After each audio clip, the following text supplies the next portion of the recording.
Good morning, Birmingham Unitarian Church. Good morning. Welcome to all, whether you're visiting us for the first time or have been here many times before. Whether you're joining us here in the sanctuary or remotely via Zoom or watching this recording later, it's good to connect with you. Today, children will be with us in the sanctuary to hear a story before heading to their activities of the morning. The family room, which is just to the left at the back of the sanctuary, has audio of the service piped in. Kids are still going to be staying in this room. Oh, kids are staying. Yay! Yay! Kids are staying with us in the sanctuary this morning, and we do have a family room back there in the, to the left that has audio of the service piped in case any parents and children need a break. You can go in there. And we do have care available in our nursery on the lower level for parents and children. By greeting our virtual neighbors, we build a bridge between online and in-person participants. First, we'll project on our screen the image of folks who are with us on Zoom. And if you're comfortable doing so, please turn on your cameras and give us a wave.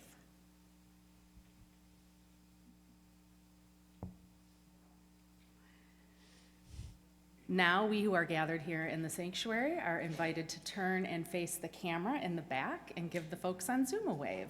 Hello.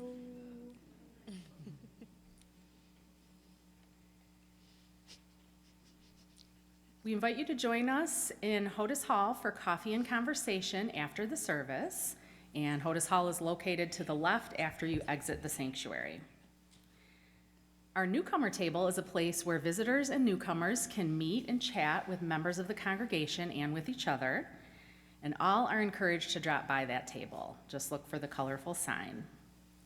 And if you're with us on Zoom, you can stay on the call for a virtual coffee hour after service ends.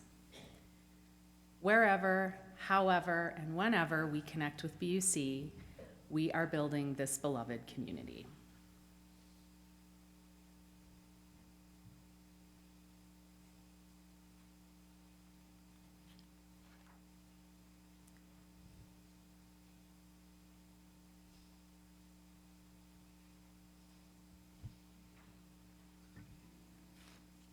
Good morning. Good morning. As we enjoy the greening of our Choppic woods, I think that I shall never see a poem lovely as a tree. A tree whose hungry mouth is pressed against the earth's sweet, flowing breast. A tree that looks to God all day and lifts her leafy arms to pray. A tree that may in summer wear a robin's nest within her hair, upon whose bosom snow has lain, who intimately lives with rain. Poems are made by folks like me, but only God can make a tree.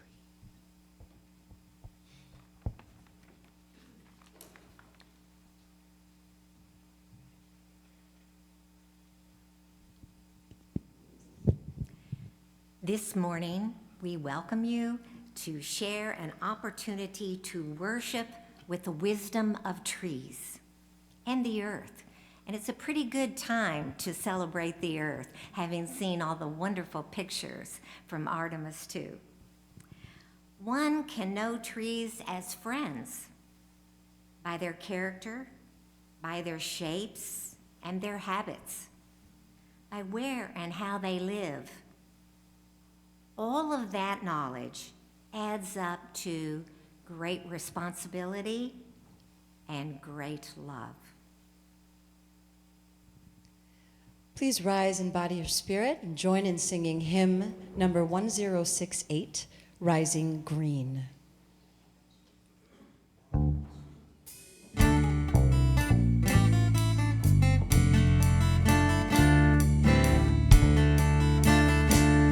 My blood doth rise in the roots of yon oak, whose scent doth run in my veins.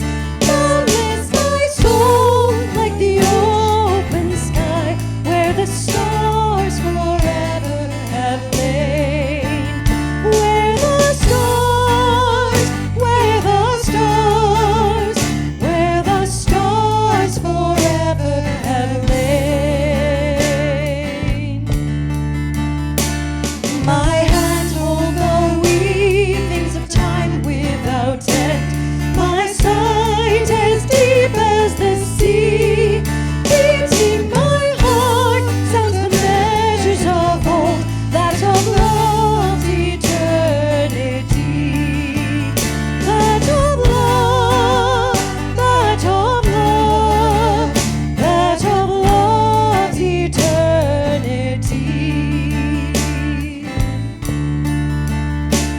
I feel the tides as they answer the moon, rushing on a far distant sand.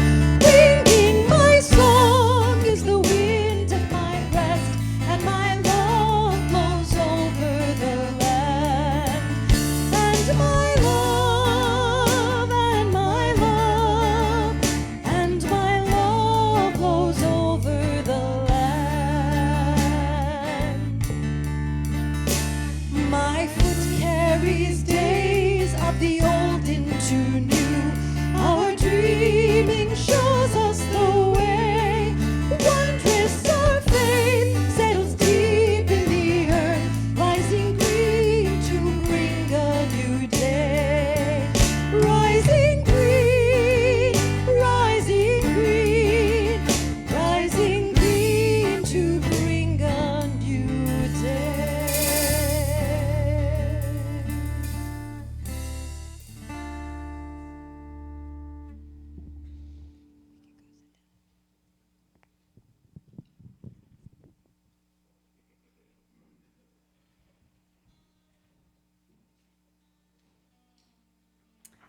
Our story for today is titled Meeting Trees. I believe was written by a UU. And that UU is Scott Russell Sanders. One summer day, my father and I were in the workshop making a stool for my grandmother. I measured the walnut board, my father sawed it, and both of us fitted the pieces together. We had to wait for the glue to dry before we could rub the stool with oil, so my father cocked an eyebrow at me and said, "Scott, you reckon the trees are lonesome?" I stared through the open door at the trees behind our house. "They look mighty lonesome to me," I answered. "Then lace up your boots," my father said, "and let's walk." Boots laced up, we hiked through the garden, where butterflies were flitting, then by the pasture, where ponies were munching grass, then past the barn, where owls and bats would be sleeping, and mice would be scurrying in the hay. Beyond the barn, we entered the shadowy woods. Here and there, light broke through where a tree had fallen and let in the sun. As we passed through one patch of light, I looked up at my father and said, "You've got sawdust in your hair." "That's what makes it curly," he said, raking fingers through his wavy red hair. My father often smelled of sawdust because he loved working in his shop. He made my bed and dresser and desk, made tree houses and trucks. We never hurried in the woods. Trees don't rush about, my father liked to say, so why should we? We moseyed along, taking our own sweet time. We stopped to listen to birds twittering, squirrels chattering, and wind whooshing among the leaves. We paused to look at crayfish and minnows flickering in the creek. Squatting down, we studied ferns and flowers and moss, and we smelled the rich dirt. We stood for a spell, watching a spider weave her web. Then my father asked, "Do you see any beech trees?" I glanced around until I spied a trunk with a smooth gray bark, like the skin of a hippo. "There's one," I said. "Right you are. Now, how about a yellow poplar?" I squinted up until I saw pointy leaves shaped like tulips waving against the sky. "There!" My father grinned. "You've got sharp eyes, buddy." It was the game we played in the woods. My father named a tree, and I searched for the right kind of bark or branch or leaf. I knew that shagbark hickories are covered in stiff gray curls, as though someone had been whittling them. White birches have papery bark, good for making canoes. The bark of sycamores is patchy as an old quilt down near the ground and creamy white up high. The bark of wild cherries looks as though it has been stitched with thread. From walking with my father, I knew that willow leaves are like feathers, and the leaves of red buds are like Valentine hearts, and sassafras have leaves like mittens. The needles of red pines come in pairs, and the needles of white pines come in bundles of 5, right? WHITE. Sweet gum leaves look like zigzag stars, and the leaves of white oaks curve up and down like a roller coaster. I knew some trees by their seeds and fruits. In spring, maple seeds come spinning down like propellers, and elm seeds skitter around like confetti. Mulberry fruits come in ripe in summer and turn your fingers purple when you pick them. In fall, squirrels nibble seeds from pine cones, birds eat red holly berries, and buckeye seeds turn shiny and brown like the eyes of a deer, and like my father's eyes. Today in the woods, my father smiled at me with his shiny eyes and said, "I've got somebody I'd like you to meet." He led me to a great tree that rose up taller than the barn. Even holding hands, we couldn't reach around the fat trunk. I ran my fingers in the deep grooves of the bark. I pulled down a branch to study the leaflets, all lined up on their twigs, like cross ties on a railroad track. I plucked a green fruit the size of a lemon.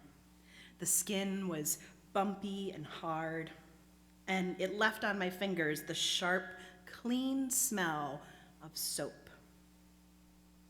After I discovered everything I could about the tree, I asked my father, "Who is this?" "This is black walnut," he told me. Putting his arm across my shoulder, he said to the tree, "And this is my son, Scott." We walked back that way toward the house, my father's arm on my shoulder, until we came to our yard. There I stopped beside my favorite tree, the red oak my father had planted from a sapling before I was born. He wanted me to have an oak for company, he told me, because trees make steady friends. Like me, the oak was young, but growing fast. Already, some of the limbs were as thick as my arms. When's it going to be big enough for me to climb it? I asked my father. He looked at the oak and then at me. "I'd say it's big enough today." "Really?" I cried. "Would you give me a lift?" So my father hoisted me up and settled me on the lowest limb. For a moment, he kept hold of my waist. "You can let go," I said. He gave me a squeeze and took his hands away. I balanced there, my head a little bit higher than my father's. From the sawdust in his hair, I breathed the smell of the wood. So there's something else I would like, hopefully all of you, to join me in doing in just a moment. But I'm also wondering if I have anyone who might help me with this. It's a little bit of movement, a little bit of an embodied kind of thing, and we're gonna sing along. So there's a song called "Standing Like a Tree." And if you don't know the movements, I'm about to show you right now. But if you would like to come up and help me, we'll sing it 2 times all together once we've run through it. So. Standing like a tree with my roots stuck down, my branches wide and open. Come down the rain, come down the sun, come down the fruit to a heart that is open to be standing like a tree. Got it? All right, let's all do it. We'll do it 2 times. All right? 1, 2, ready, go. Standing like a tree with my roots stuck down, my branches wide and open.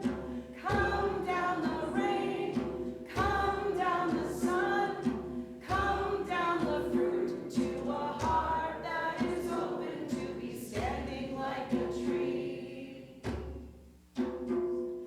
Standing like a tree with my roots stuck down, my branches wide and open.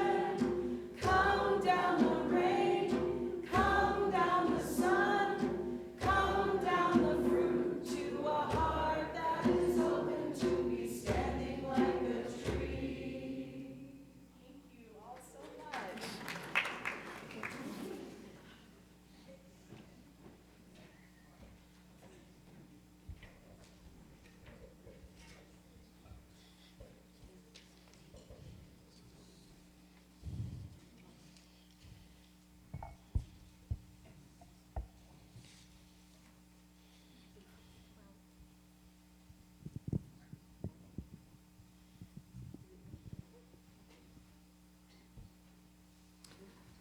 No,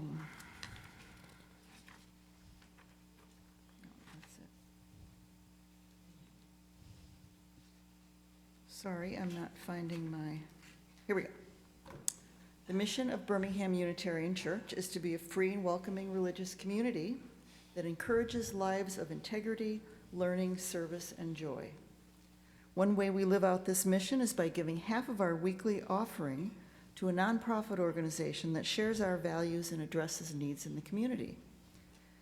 Today, we are sharing with the Michigan League of Conservation Voters, whose mission is to protect Michigan's air, land, and water by activating voters to elect and hold accountable public officials who will fight for an environment that sustains the health and well-being of all. The impacts of climate change are intensifying, and decades of disinvestment have resulted in certain communities disproportionately bearing the brunt of these impacts. By working together, we can reverse these disparities and ensure all Michiganders, regardless of income or zip code, have clean air to breathe, safe water to drink, and healthy communities. The ushers will now receive this morning's offering, given and received in a spirit of generosity and gratitude, and dedicated to the good work of the League of Michigan Conservation Voters and this congregation. I see trees of green, red roses too. I see them bloom for me and you, and I think to myself, what a wonderful world.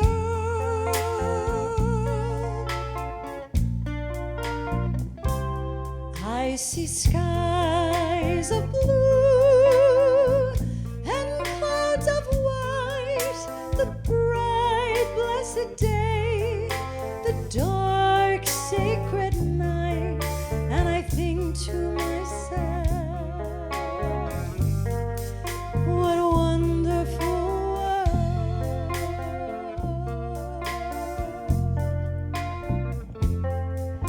The colors of the rainbow, so pretty in the sky, are also on the faces of people going by. I see friends shaking hands, saying, how do you do? They're really saying, I love you. I hear babies cry, I watch them grow. They'll learn much more than I'll ever know. And I think to myself, what a wonderful world. Yes, I think to myself, what a wonderful world.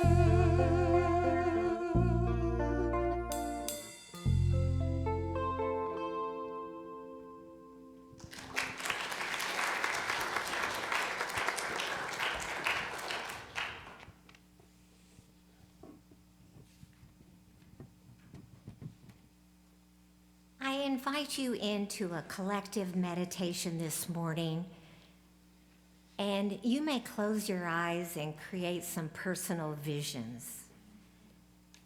The reading is by Tom Rhodes. You mountains, you forest, you oceans. You desert, whose ever-shifting sands reflect the constant changing in our own lives, whose dry heat brings interludes of repose. Show us the beauty that comes with purity and teach us how to simplify our lives. You mountains, with stone peaks reaching for the heavens, who stood there, here, even when the earth was formed.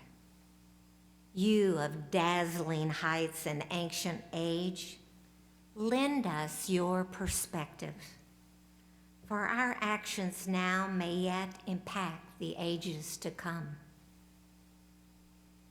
You meadows and grassy hills, whose bright fields of wildflowers provide unparalleled beauty in our lives.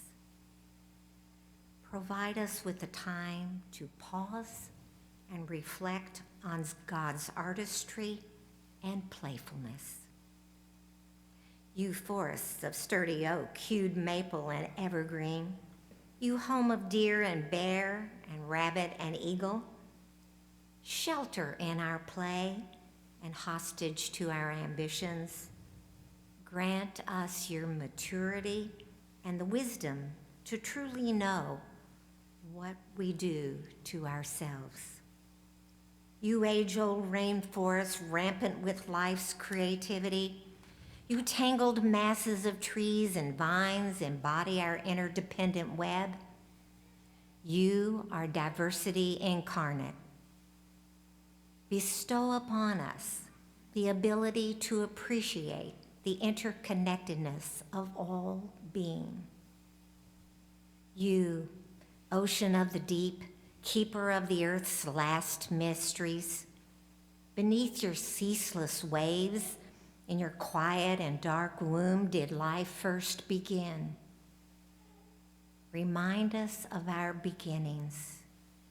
Keep us humble against your vastness, and know that you are truly the water of life.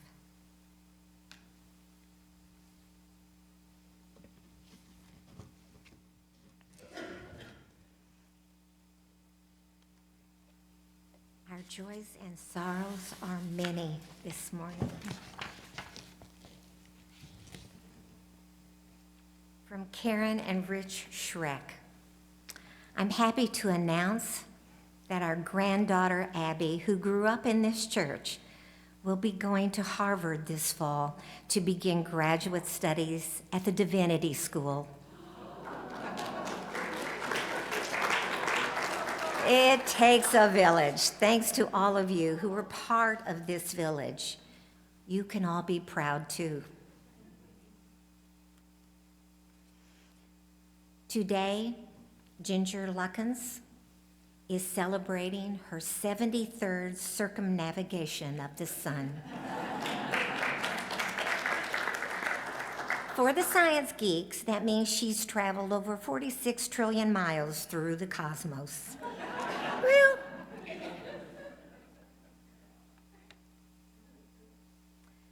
from Kelly Taylor, a joy. I had my annual CT scan, and it was clear. So I have had no evidence of disease for almost 6 years after a stage 4 diagnosis. From Bill Fox and Kimmery Campbell, a joy. Our youngest child, Kai Campbell Fox, rope class of 27, and his longtime partner, Emma Rader, were married at Island Park in Ann Arbor last Monday.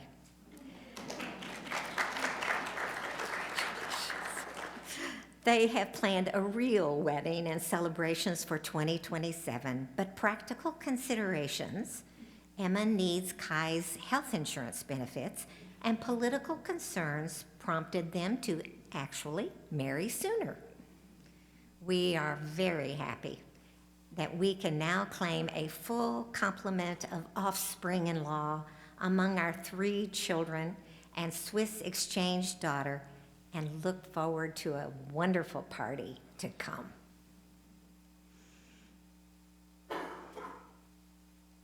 We also wish Julia Pulver and Harper, that are on their way to the Michigan Democratic Convention, for peace and goodwill while there.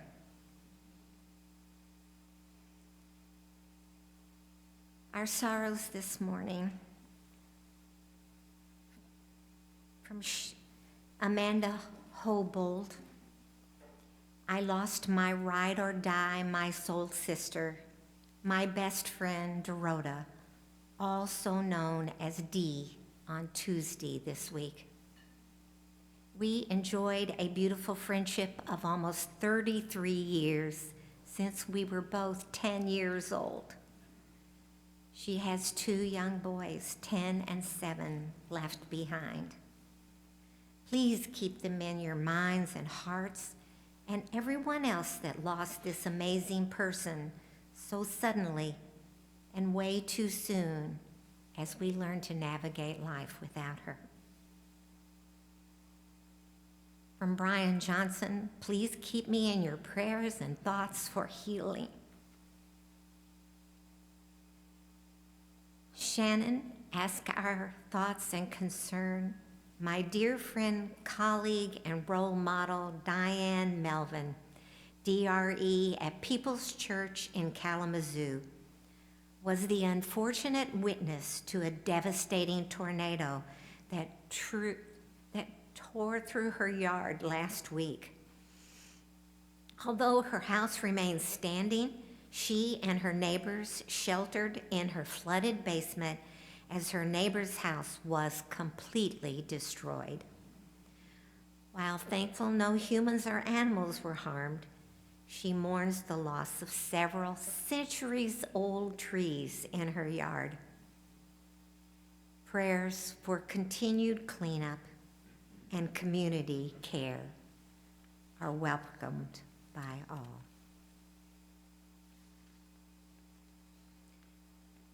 We hold each other in our hearts and minds with all our joys and all our sorrows.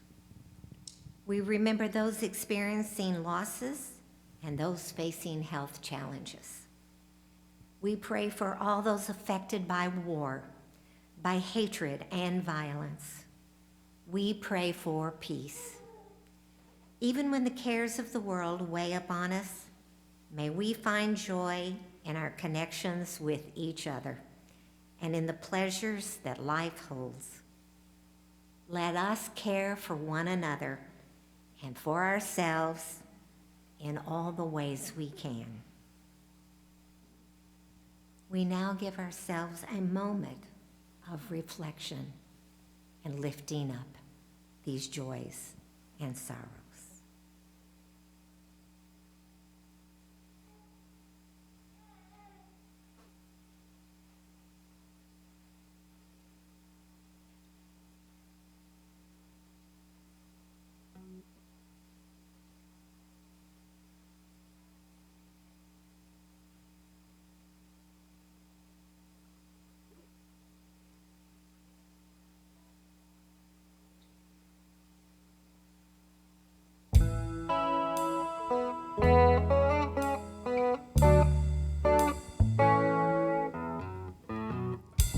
Comfort me, comfort me, comfort me, oh my soul. Comfort me, comfort me, comfort me, oh my soul. Sing with me. Sing with me. Sing with me. Sing with me, oh my soul. Sing with me.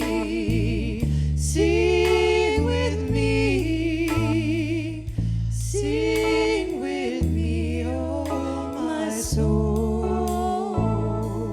Speak for me. Speak for me. Speak for me. Speak for me, oh my soul. Oh my soul. Speak for me. Oh, speak for me. Speak for me, oh my soul.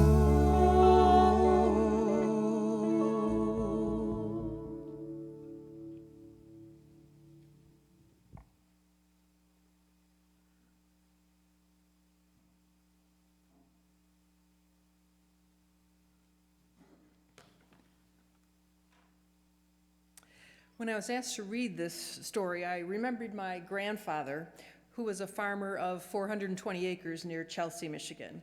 And he was actually innovative in conservation practices in his farming. Even in the 30s, he practiced erosion control plowing and planted cover crops and planted hedgerows to divide up his big farm fields to provide cover for the critters to live in.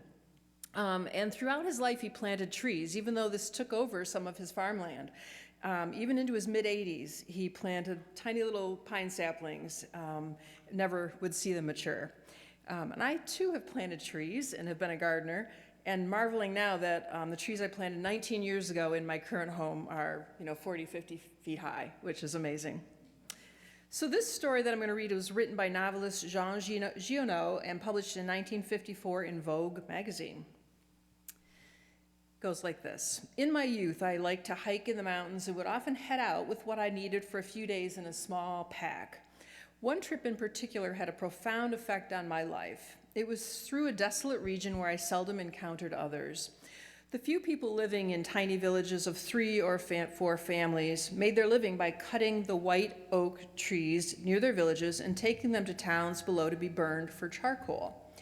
These villages were desperate places where families were sometimes unable to obtain even the bare necessities of life. Overwork, strife, and desperation dominated their meager existence. 2 days after setting out on my hike, I ran out of water. Late in the afternoon, I saw in the distance what looked like a village.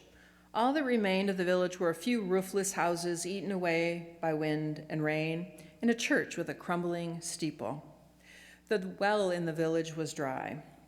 I wandered through the bleak landscape and relentless wind until I came across a shepherd with a flock of sheep.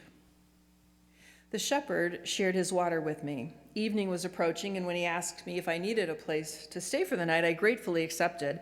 We gathered his sheep and walked to his cabin in a steep valley. He offered to share his soup with me, and after dinner, the shepherd left the room and returned with a small sack. He dumped the contents, about 200 acorns, out on the table. He scrutinized each one carefully, discarded all with cracks, and placed his carefully selected acorns into a bucket of water. I unrolled my blanket and made my bed for the night. My curiosity about the shepherd and the deep peace I experienced in his company led me to ask him the next morning if I could stay for another day. He agreed with the naturalness that seemed part of all he did. He placed the soaked acorns in a cloth sack and left with his sheep for a day of grazing. I followed. As we reached the top of a ridge, the shepherd began making small holes in the ground with the iron staff he carried.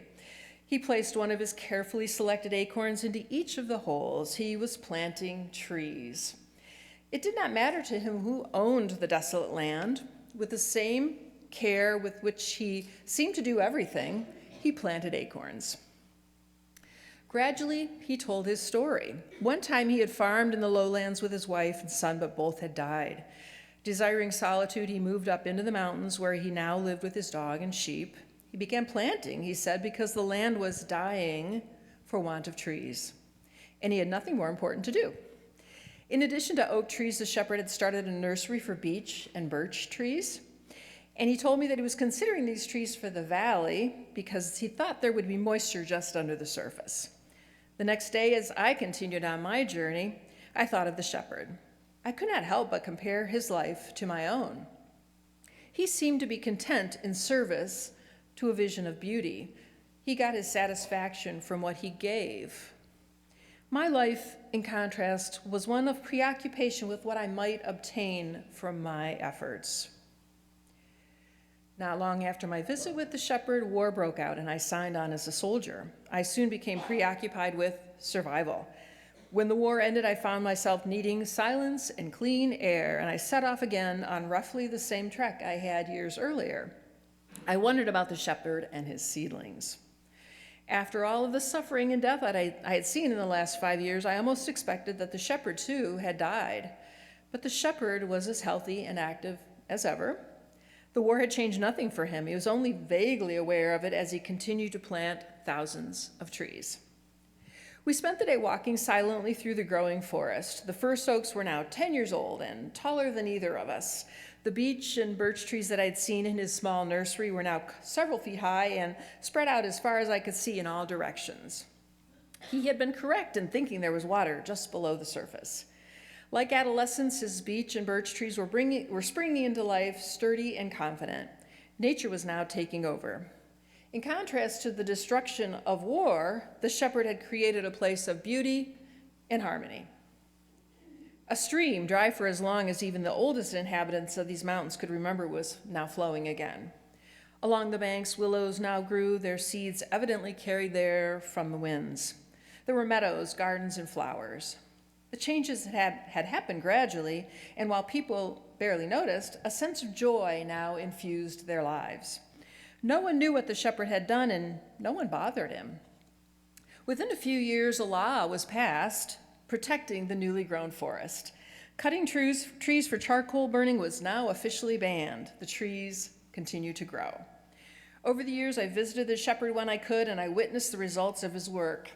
He had given trees to these hills, and the hills and trees seemed to have given him serenity, strength, and health. Rewards, it seemed, for the shepherd's years of hard work, persistence, and generosity. The last time I visited the shepherd, more than 30 years had passed since I first met him. People had begun to settle along the edges of the forest. I did not recognize the landscape because large trees stood all along the road. I got off the bus in the middle of what had been a little hamlet of 3 families, desperate people who barely made a meager living. Now it was a thriving village of 28 families. In place of the abandoned houses overgrown with weeds were rebuilt homes surrounded by vegetable gardens and flowers. Instead of the harsh, dry wind, a soft breeze blew, accompanied by the rustling leaves. In the center of town was a fountain from which water flowed into a pool. Everything in that village now spoke of hope. The former inhabitants had been joined by others who'd moved from the lowlands to take advantage of the less expensive land. The village was full of life and impressed me with its peace and harmony. I traveled through recently planted fields of barley and rye, and from there through green meadows. In the 8 years since I had last walked on that mountainside, it had taken on a glow of health and prosperity. The roots of the trees in the forest now held the rain and snow, gradually releasing it into flowing streams. Farms had fountains and maple groves and carpets of fresh mint. In all, over 10,000 people in that area owed their happiness and livelihood to the shepherd. With not much more than his generosity, he had turned barren hillsides into a land that now thrived. When he died, I celebrated the shepherd's well-lived life. He had shown me by example the great goodness of which humans are capable. Human character is revealed in how we live our lives. It is revealed by what we devote our lives to and how much love we put into what we do. The shepherd was motivated by generosity of spirit, by work of beauty, and work that expressed gratitude for the gift of life.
gone. They paved paradise, put up a parking lot. Ooh, bop, bop, bop, bop.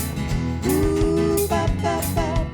Late last night, I heard my screen door slam, and a big yellow taxi took away my old man.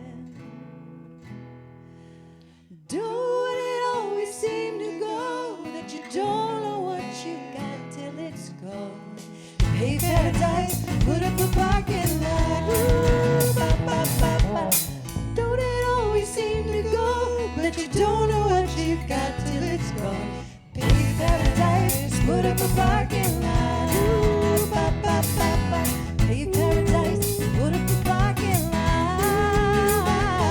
Only pay paradise, put up a parking lot. Ooh.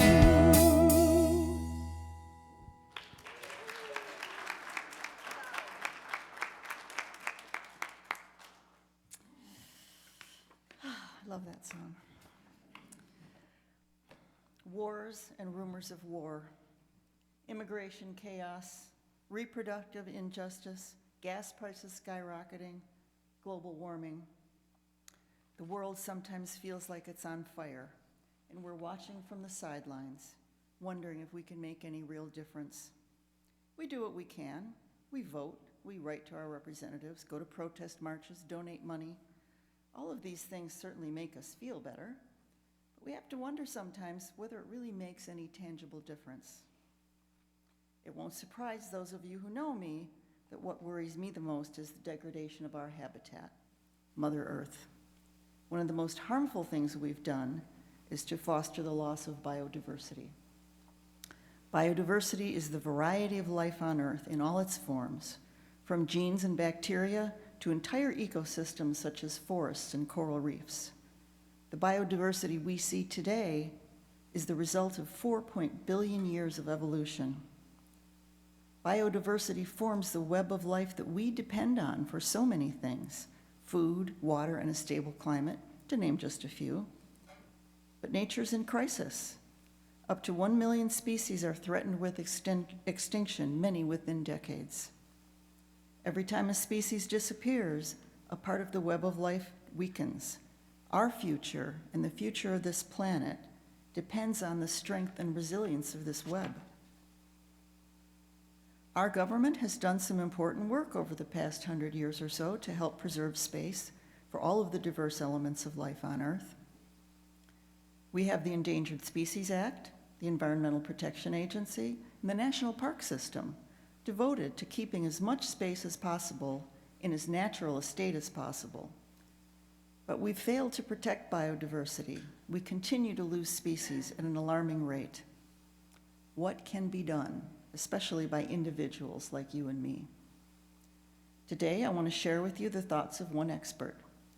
Doug Tallamy is an entomologist, a bug guy, and a professor in the Department of Entomology and Wildlife Ecology at the University of Delaware. Dr. Tallamy has come up with a concept called the Homegrown National Park. This might sound ambitious, but it's really simple. It's about transforming the land we have access to, our own yards, gardens, and community spaces, into thriving ecosystems that connect isolated parks and protected lands. In his book, Nature's Best Hope, Tallamy says this: conservation that is confined to parks will not preserve species in the long run because these areas are too small and too separated from one another. We can no longer afford to ignore the ecological value of the land outside our preserves, that is, the areas in between isolated habitat fragments like national parks. Restoring habitat where we live and work will go a long way toward building biological corridors that connect preserved habitat fragments with one another. Creating biological corridors will enlarge the population of plants and animals within protected habitat, enabling them to weather normal population fluctuations indefinitely. Across the U.S., millions of acres which are now covered in lawns can be quickly restored to viable habitat by untrained citizens with minimal expense and without any costly infrastructure changes. We can connect tiny, isolated natural areas by building these biological corridors between them. The species that live there can intermingle and increase their populations. And if their populations are no longer tiny, they will no longer be vulnerable to local extinction through inevitable environmental fluctuations. The plants that our insects and birds rely on are native plants that have evolved over thousands and millions of years. With certain insects only feeding on certain plants, or certain birds only feeding on certain caterpillars, we start to see how intricate and interrelated the whole system is. John Muir, an early advocate for U.S. forest preservation and co-founder of the Sierra Club, said, "When we try to pick out anything by itself, we find it hitched to everything else in the universe. And when we plant a hosta, or a Siberian iris, or a Bradford pear tree, as beautiful as they are, it's like putting plastic fruit on the buffet table. It's pretty, but it's no good for the survival of the insects or the birds or us." Native plants provide several ecological services. Natives put down deep roots, which help retain water in the soil, that helps recharge our water tables, which is where we get most of our drinking water, and they keep stormwater in the ground rather than in our sewage system. Those deep roots also keep carbon down in the soil where it belongs, instead of out in the air we breathe.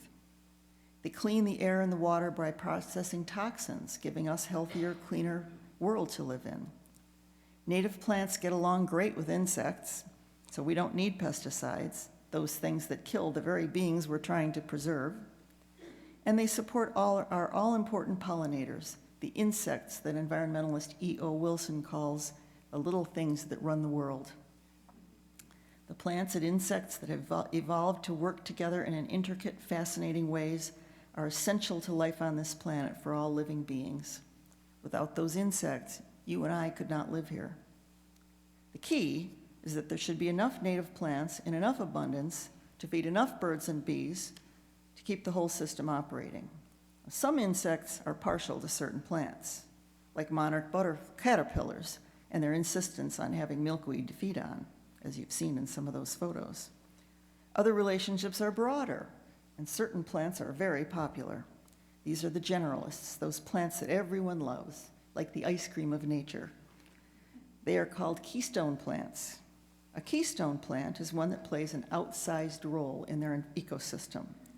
They support multiple organisms and are powerhouses in the quest to support our habitat. Talamy says that 14% of native plants support 90% of caterpillars, which are the bread and butter of terrestrial food webs. The oak tree is one of these. The mighty oak supports more diversity than most other trees. An oak can support over 1,000 kinds of caterpillars, 400 types of pollinators. Its acorns sustain numerous animals in the fall and winter, and it does everything that every other tree does. A 25-inch tree can absorb 2,500 gallons of water annually, aiding in flood control. Trees sequester huge amounts of carbon in their roots and trunks and branches. They absorb significant pollutants, cleaning the air for us. Trees give us shade, keeping us cool and protecting us from the sun. And we all know that walking through a forest can reduce anxiety and stress, can also enhance cognitive function, boost immunity, and more. I don't know if we have an oak tree on BUC property, but I do know that we have many native plants. The garden at the front entrance is primarily native plants now, except for daffodils, and they're staying.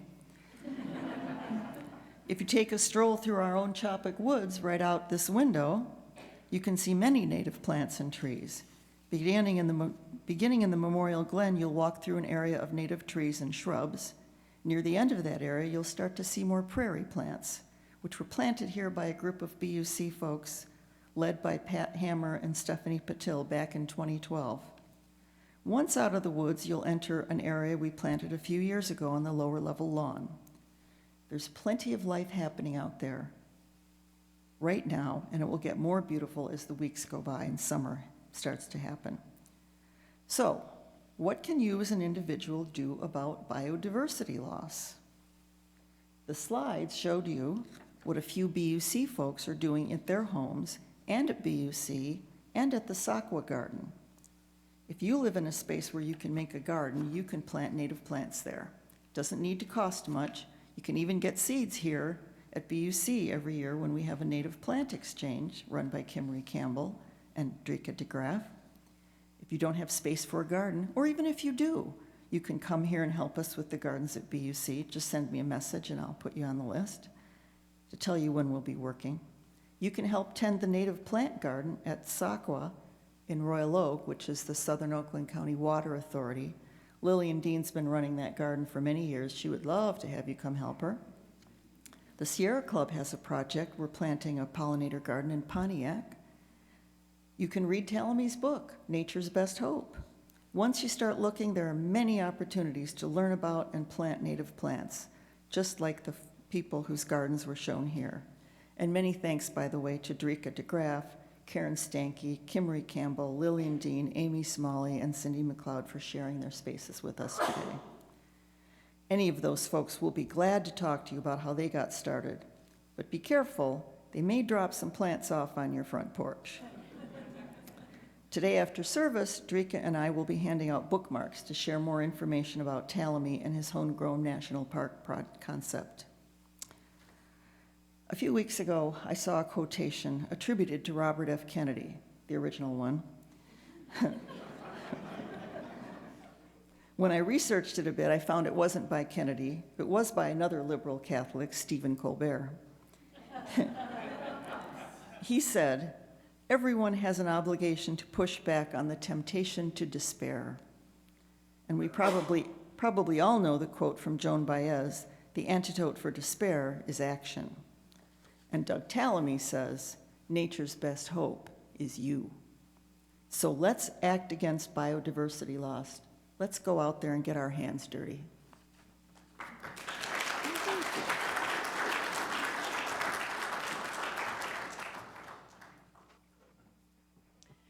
Will you please rise and bow to your spirit and join in singing one of our favorite hymns, Blue Boat Home, number 1064.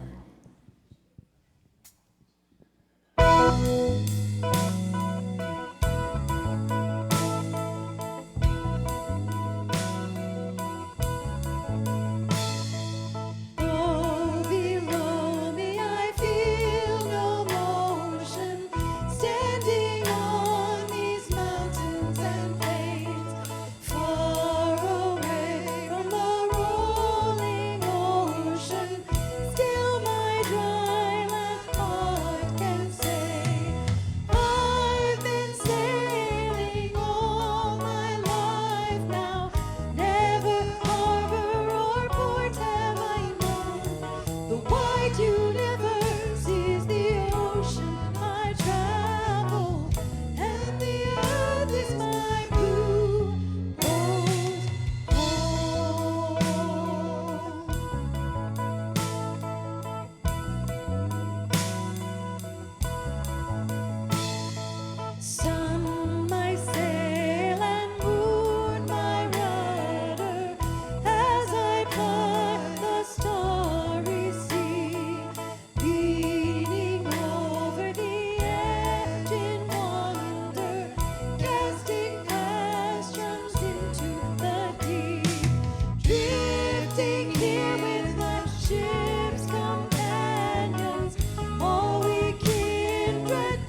This we know, the earth does not belong to us. We belong to the earth. This we know, all things are connected like the blood which unites one family. All things are connected. Whatever befalls the earth befalls the sons and daughters of the earth. We did not weave the web of life. We are merely a strand on it. Whatever we do to the web, we do to ourselves.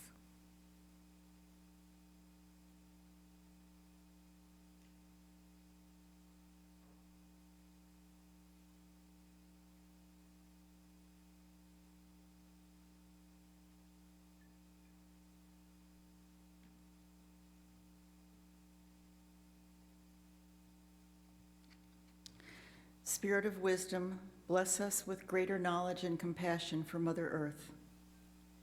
Fill us with love for all her sentient beings, the holy ground on which we step, the life-giving air we breathe, the healing water to be shared among plants and creatures alike, and the infinite resources that are gifts never to be taken for granted.